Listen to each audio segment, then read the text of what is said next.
Welcome back to फिल्मी loop. आज हम जिस मूवी की कहानी आपके लिए लेकर आए हैं उसका नाम है माई लव स्टोरी। ये एक जापानी फिल्म है जो साल 2015 में आई थी। ये कहानी है ताकियो नाम के एक ऐसे लड़के की जिससे एक लड़की प्यार करती है और वो भी दिल ही दिल में उसे बहुत पसंद करता है, लेकिन हमेशा उसे लगता है कि उसकी गोरिल्ला जैसी शक्ल से कौन लड़की प्यार कर सकती है।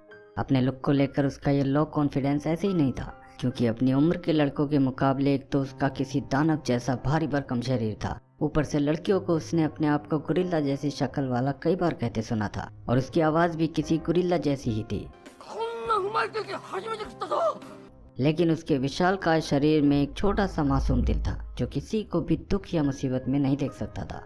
एक दिन एक बच्चा पानी में डूब रहा होता है तो वो बिना एक भी सेकंड लगाए उसे बचाने पानी में कूद जाता है, लेकिन गोरिल्ला जैसी शक्ल देखकर वो बच्चा डर कर उससे दूर भागने लगता है।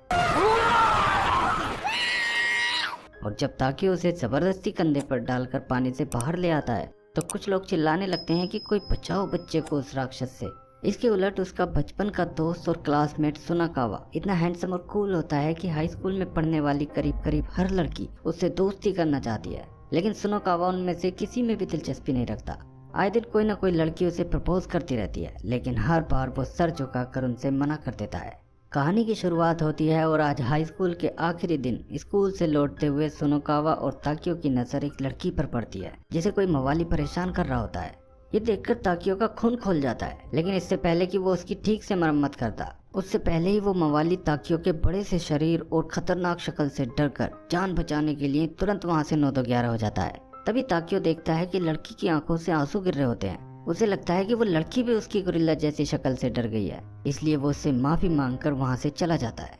लेकिन अभी वो सुनोकावा के साथ कुछ ही दूर गया होता है कि पीछे से कोई उसका कोट पकड़कर उसे रोक लेता है। ताकियो पीछे मुड़कर देखता है तो ये वही लड़की होती है जिसे अभी अभी उसने एक मवाली से बचाया था। वो लड़की अपना नाम यामातो बताती है और अपनी मदद के लिए उसका शुक्रिया करती है।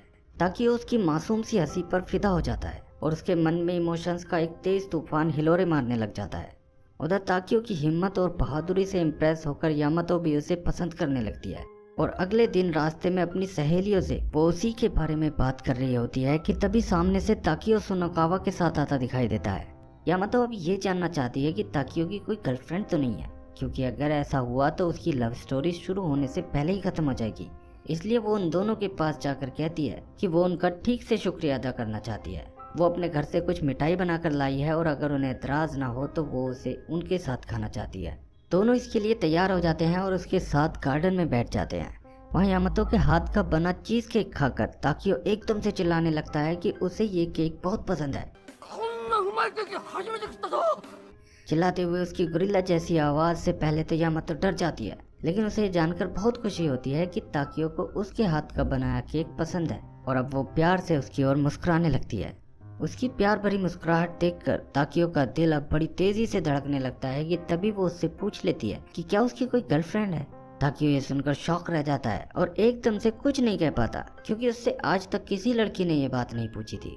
उसकी खामोशी देखकर यामातो ऑकवर्ड फील करती है और अब वो सुनोकावा से कहती है, तुम्हारी तो जरूर होगी, तुम इतने कूल जो हो।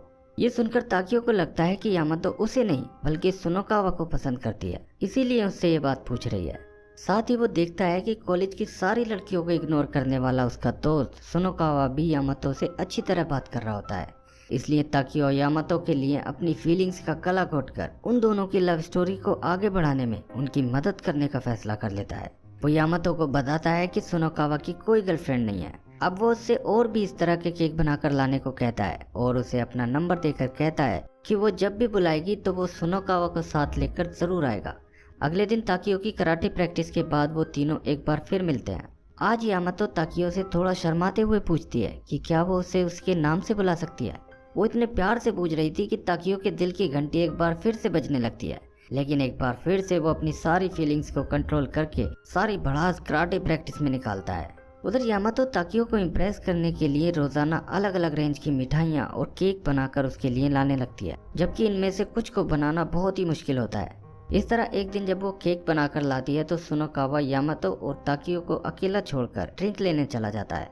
उसके जाते ही ताकियो नर्वस हो जाता है और उसे समझ में नहीं आता कि वो क्या बोले, बिल्कुल वैसे ही जब यामातो को भी कुछ समझ में नहीं आता तो वो इस खामोशी को तोड़ने के लिए उससे अपने दोस्त के बारे में कुछ बताने के लिए कहती है, ताकि उसे अपने और सुनाकावा के बचपन के किस्से सुनाने लगता है, जिन्हें सुनकर वो हंसने लगती है और सुनाकावा की तारीफ भी करती है। इसे सुनकर ताकियो को और भी यकीन हो जाता है कि वो सुनाकावा को ही चाहती है। जबकि सुनाकावा दूर से उन दोनों को हंसकर बात करते हुए देखता है तो वो भी अपने दोस्त के लिए खुश होता है। उसी दिन शाम को घर लौटते हुए एक पुल से गुजरते वक्त सुनाकावा ताकियो के सामने यामातो को एक अच्छी लड़की बताता है। वो ये इसलिए कह रहा था कि शायद इससे ताकियो यामातो के लिए अपनी फीलिंग उसे बता दे, लेकिन ताकियो इससे भी यही अंदाजा लगाता है कि शायद सुनो अब यामातो को पसंद करने लगा है। अगले दिन ताकियो का चैंपियनशिप मैच होने वाला होता है तो यामातो सुनाकावा से कहकर उसके साथ इस मैच को देखने जाती है। ताकियो ये चैंपियनशिप जीत जाता है तो इस खुशी में यामातो उसे उसका पसंदीदा मिसो ओनिगिरी खिलाती है। जब ताकियो यामातो से कहता है कि उसे सुनाकावा के साथ अब डेट पर जाना चाहिए तो ये सुनकर वो रोने लगती है और आंख में कुछ गिरने का बहाना करके ताकियो को बगैर कुछ कहे वहाँ से भाग जाती है। उसे रोते हुए भागते देख ताकियो बहुत इमोशनल हो जाता है और उसे रोकने के लिए उसके पीछे दौड़ता है, लेकिन वो देखता है कि उससे पहले ही सुनो यामातो के पास आकर उसे अपने साथ वहाँ से ले जाता है। ताकियो के उस पर ध्यान न देने से दुखी यामातो सुनो से कहती है कि ताकियो शायद उससे नफरत करता है, लेकिन सुनाकावा उसे बचपन का एक किस्सा सुनाते हुए भरोसा दिलाता है कि ऐसा कुछ नहीं है। ताकियो कभी किसी से नफरत कर ही नहीं सकता, उसे अपनी खुशी से भी ज्यादा दूसरों की खुशी प्यारी लगती है। ये सुनकर यामातो बहुत खुश हो जाती है और सुनाकावा के सामने ताकियो के लिए अपने प्यार का इजहार कर देती है और कहती है कि अब वो उसके दिल में अपने लिए प्यार जगा कर रहेगी। इसके बाद एक दिन यामातो ताकियो और सुनाकावा को अम्यूजमेंट थीम पार्क में ग्रुप डेट पर चलने का इनविटेशन देती है और अपनी कुछ सहेलियों के साथ वहां पहुंच जाती है।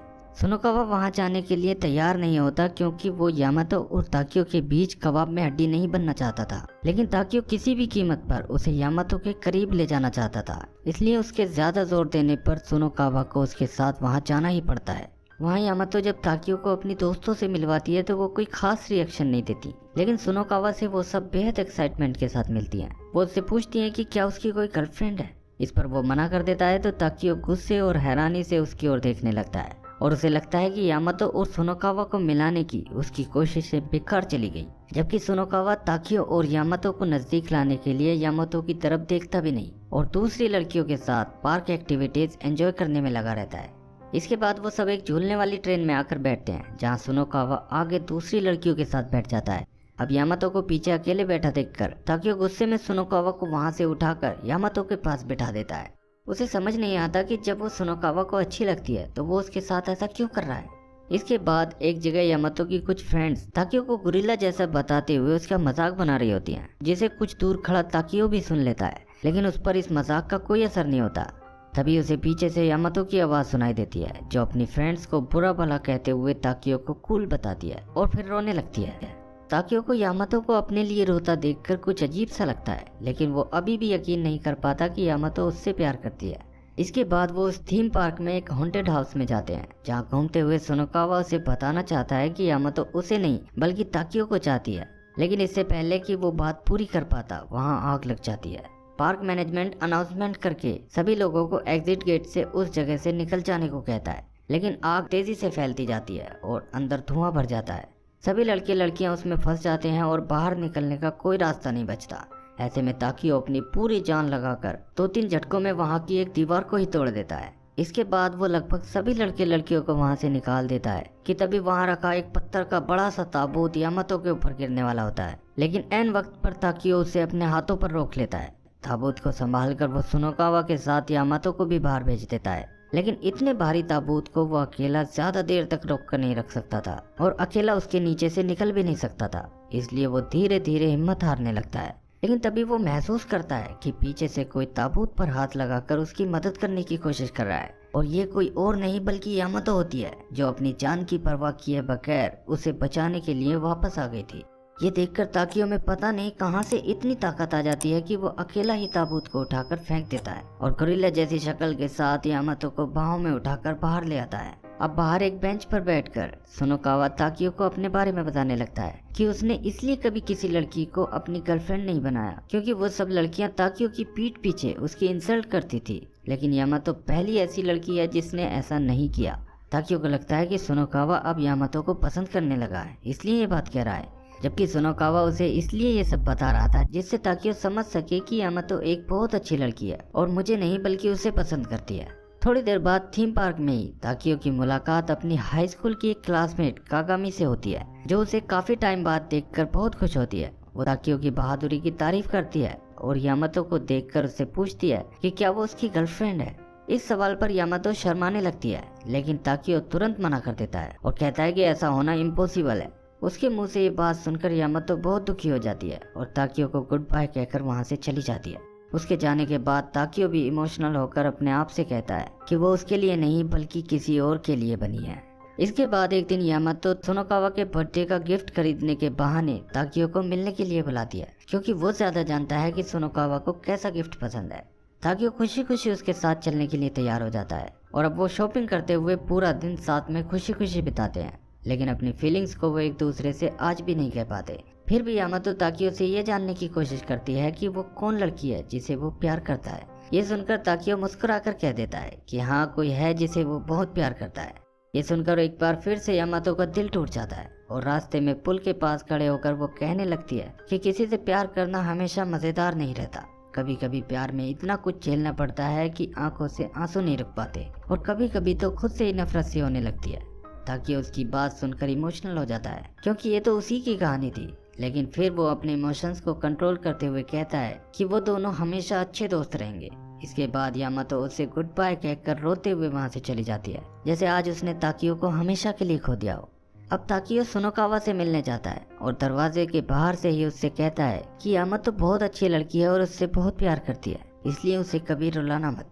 सुनोकावा जब ये सुनता है तो आज वो उसे सारी सच्चाई बताने के लिए दरवाजा खोलता है, लेकिन तब तक ताकियो वहाँ से चला जाता है और अपने घर की बालकनी में से डूबते सूरज को देखकर रोने लगता है। थोड़ी देर में ताकियो के फादर ऑफिस से आते हैं तो आज वो उनसे पूछता है कि ऐसा क्यों होता है कि जिसे हम चाहते हैं उसे पा नहीं सकते।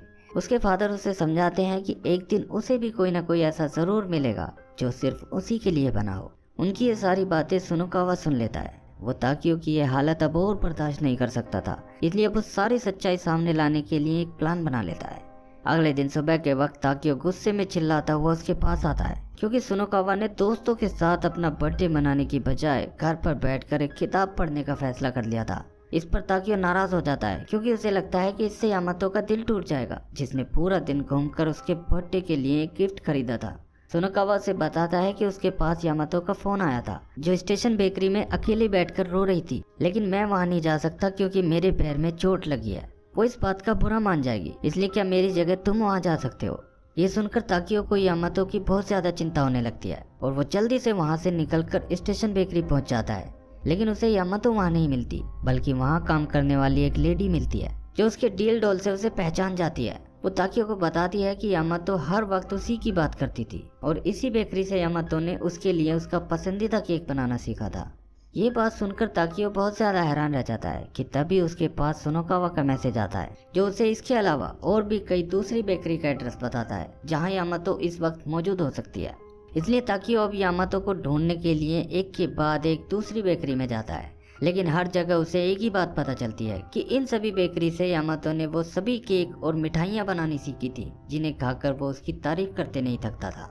यामातो ने हर रेसिपी को नोटबुक में लिखा था और ये भी कि ताकियो को कौन सा खाना पसंद है। वो इसके लिए उस दुकान में भी गई थी जहाँ ताकियो की माँ काम करती है। उन्होंने उसे ताकियो का पसंदीदा मिसी ओनिगिरी बनाना सिखाया था। ताकियो की माँ उसे बताती है कि जब वो उसके फादर से प्यार करने लगी थी तो वो भी यामातो की ही तरह करती थी, ताकि पेट के जरिए उनके दिल में एंट्री पा सके। ये सारी बातें सुनकर ताकियो को आज एहसास होता है कि यामातो हमेशा से उसे ही पसंद करती थी। उसे एक एक करके उसकी सारी बातें याद आती हैं और अपनी बैल बुद्धि पर तरस भी आता है कि अपने लो कॉन्फिडेंस की वजह से वो यामातो के प्यार को कभी समझ ही नहीं सका। वो ये भी समझ जाता है कि उसे यहाँ भेजने का ये सारा नाटक सुनोकावा ने यामातो के बारे में उसकी आंखें खोलने के लिए किया था। ये सब सोचकर अब वो यामातो के घर की ओर दौड़ लगाना शुरू कर देता है और दौड़ते हुए सुनोकावा को फोन मिलाकर उसे थैंक यू बोलता है। इस तरह वो जोर से यामातो का नाम लेकर चिल्लाता हुआ कई किलोमीटर तक दौड़ता रहता है। यामातो! उसकी गुरिल्ला जैसी तेज आवाज सुनकर यामातो भी दौड़ते हुए घर से बाहर आती है और उसी पुल पर वो दोनों एक दूसरे के सामने आकर खड़े हो जाते हैं। ताकियो आज ज्यादा देर नहीं लगाता और हिम्मत के साथ चिल्लाकर कहता है, आई लव यू। फिर वो रोते हुए कहता है कि वो पहली मुलाकात से ही उसे प्यार करता है। उसके मुंह से ये बात सुनकर यामातो कहती है कि उसे भी पहली नजर में ही उससे प्यार हो गया था। ये कहते हुए उसकी आंखों से आंसू गिरने लगते हैं तो ताकियो एकदम से हड़बड़ा सा जाता है और कहता है कि बस रोना मत। इस पर यामातो मुस्कुरा कर कहती है कि ये तो खुशी के आंसू हैं, और हो भी क्यों नहीं, इतनी मेहनत के बाद आज उसे उसका सच्चा प्यार मिल गया था जो उसकी आंखों में एक आंसू भी नहीं देख सकता था। इस तरह गलतफहमियों की जो एक दीवार उनके बीच खड़ी थी वो दूर हो जाती है और अब वो सुनोकावा के पास जाकर उसका शुक्रिया करते हैं जो अपने दोस्त के चेहरे की मुस्कुराहट देखकर बहुत खुश था। मूवी के आखिर में ताकियो एक बार फिर से सुनोकावा का शुक्रिया करता है तो वो उससे कहता है कि अपने दोस्त को खुश देखकर खुश होना मुझे तुमने ही तो सिखाया है। ताकियो बड़ा हैरान होकर कहता है कि मैंने कब सिखा दिया। उसकी ये मासूमियत देखकर सुनोकावा अपनी हंसी नहीं रोक पाता और जोर जोर से हंसना शुरू कर देता है। इसी के साथ ये मूवी एंड हो जाती है।